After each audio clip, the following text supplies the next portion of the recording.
Hello, my name is Alex Isles and welcome to Newcastle's Castle. And today we're going to look at the Gatehouse, or the Black Gate of Newcastle's Castle.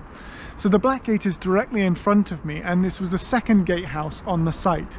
There was an earlier gatehouse behind the Black Gate, and then that was added to later on by the construction of the Black Gate right here.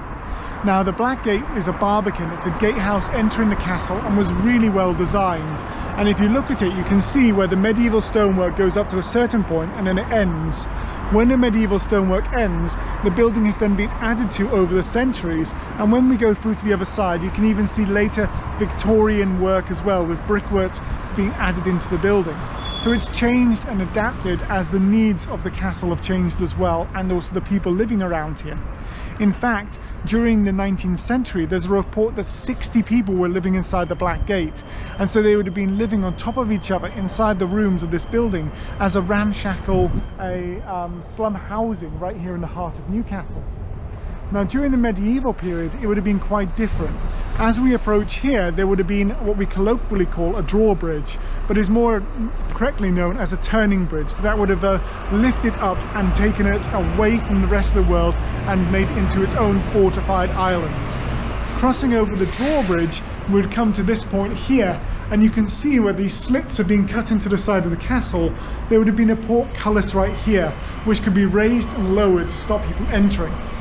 Stepping forwards, directly in front of me, there would have been large wooden doors which would have stopped me right here, and above my head there would actually be murder holes. Now murder holes were a location where they could drop down on any attacker, stones, sharp objects they could fire down onto them, or more famously they could also use things like, in films they use boiling oil. Now in reality, oil is incredibly expensive, so they wouldn't have used oil. Instead, they would have probably had metal pans that they would have put sand into, heated the sand up until it was white hot, and then dropped it down onto the attacker. Now imagine when you're walking at the beach and the sand burns the soles of your feet because the sun's heated it up.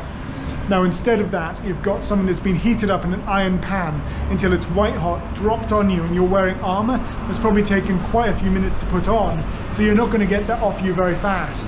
So it's a pretty horrendous thing to do to another human being. Moving past the doors, you've got the two guard rooms.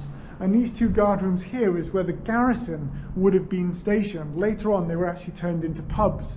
So you would have the guards living inside of here and providing the defence for the medieval castle. Coming through to the other side, you would have the other gatehouse as well. Now the reason why the Black Gate has actually got its name is it's because it's named after a man called Mr. Patrick Black. There was a gentleman here in Newcastle who was a failed businessman, and what he did is he took out a loan from Mr. Patrick Black, who was also Charles I's tailor. When he took out this loan, he defaulted on it after buying a number of pubs and also the gatehouse of Newcastle's castle. So when he defaulted on it, Mr. Patrick Black's sitting down in London and is now told he's the proud owner of the gatehouse of Newcastle's castle. He in reality didn't actually visit the site and was just named on it in name documents, and when he passed away his wife took over the maintenance of it, which is why the Black name was associated with the gatehouse of Newcastle's castle. So it's not black or evil deeds or the Black Gate like in Lord of the Rings, but instead it's named after a coal merchant from London who was also the tailor of Charles I.